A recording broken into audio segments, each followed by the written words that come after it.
하나님 나라에 관한 예수님의 비유를 읽을 때면 항상 비유의 결과에 집중하곤 했습니다. 결국에는 큰 결실을 얻었다는 쪽으로 말이죠. 하지만 메시지 번역으로 맥락의 흐름을 따라 읽어가다 보니 하나님 나라 비유의 중요한 공통점을 발견하게 되었습니다. 그것은 바로 예측 불가능성입니다. 어제 읽었던 씨 뿌리는 비유에서는 생각지도 못한 이라는 말이 중요했고, 오늘 이어질 또 다른 비유에서는 씨를 뿌리고 잠이 든 후에 어떻게 된 일인지 모른다는 말이 중요하며, 땅에 떨어진 솔씨가 어떻게 무성한 큰 나무로 자랐는지 아무런 설명 없이 일단 심어진다는 것이 중요합니다. 우리 마음에 심겨진 하나님의 말씀이 어떻게 결실을 맺게 되는지 우리는 알 수 없습니다. 우리가 하나님 나라의 자녀로서 했던 소소한 말과 행동들이 어떻게 열매를 맺게 되는지 우리는 모르죠. 우리는 그저 심을 뿐, 자라게 하시는 분은 하나님이십니다. 우리가 알게 모르게 뿌린 씨앗들을 하나님께서 잘 가꾸어 주시기를, 그래서 설령 내가 눈치채지 못하더라도 그로 인해 누군가가 하나님 나라의 은혜를 받게 되기를 바라봅니다. 오늘은 마가복음 4장 26절부터 41절까지 읽겠습니다. 예수께서 또 말씀하셨다. 하나님 나라는 어떤 사람이 밭에 씨를 뿌리고는 잊어버린 채 잠자리에 든 것과 같다. 씨는 싹이 터서 자라나는데 그는 어떻게 된 일인지 모른다. 그의 도움 없이 땅이 다 알아서 한다. 처음에는 푸른 줄기를 내고, 다음에는 꽃봉오리를 내고, 그 다음에는 익은 곡식이다. 곡식이 완전히 엉글면 거둔다. 추수할 때가 된 것이다. 하나님 나라를 어떻게 묘사할 수 있을까? 어떤 이야기가 좋을까? 하나님 나라는 솔씨 하나와 같다.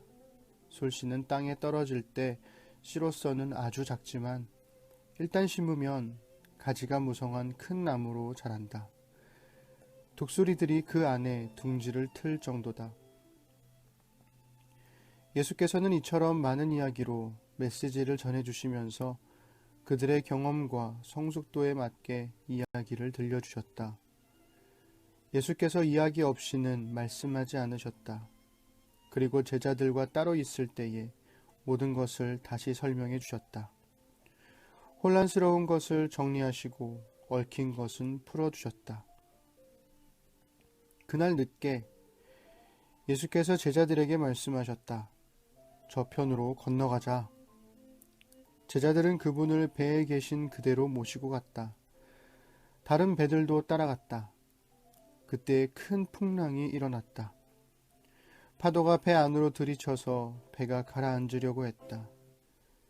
예수께서는 배 뒤쪽에서 베개를 베고 주무시고 계셨다. 제자들이 그분을 깨우며 말했다. 선생님, 우리가 빠져 죽게 되었는데 아무렇지도 않습니까?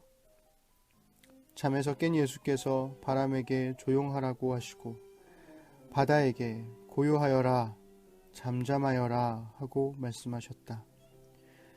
바람이 숨을 멎고 바다는 호수처럼 고요해졌다. 예수께서 제자들을 꾸짖으셨다. 어째서 너희는 이토록 겁이 많으냐? 그렇게도 믿음이 없느냐? 그들은 놀라고 두려워서 어쩔 줄을 몰라 했다. 도대체 이분은 누구신가? 바람과 바다도 마음대로 부리시다니. 저는 설교의 제목 짓기를 중요하게 생각하는데요. 무슨 설교일지 예측할 수 없으면서도 보통 설교의 제목으로는 사용하지 않을 것 같은 일상적인 말을 선호합니다. 혹은 역설적인 의미를 담아내는 제목을 지으면 굉장히 좋아하죠. 그 중에 제가 지어놓고 굉장히 좋아했던 설교 제목이 하나 있습니다. 예수님과 함께하는 믿음 없는 사람. 예수님과 함께하고는 있는데 예수님을 믿지는 않는 사람들. 이 땅의 수많은 교인들이 대부분 그렇지 않을까 생각하면 안타깝기도 하고 마음 아프기도 합니다. 물론 저도 그 중에 한 명일 때가 많겠죠. 예수님이 부르신 12명의 사도들은 예수님 곁에서 기적을 보았고 하나님 말씀을 배웠습니다. 병이 낫고 귀신이 쫓겨나고 우울이 치유되어 다시금 미소가 생기며 하나님 말씀을 배우는 사람들의 행복함을 가장 가까이에서 봤습니다. 제자들은 예수님을 존경했고 좋은 스승을 얻게 되어 감사했을 겁니다. 문제는 거기까지라는 거죠.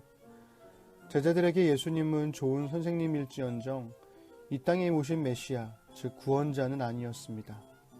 이 땅에 오신 하나님의 아들은 아니었습니다.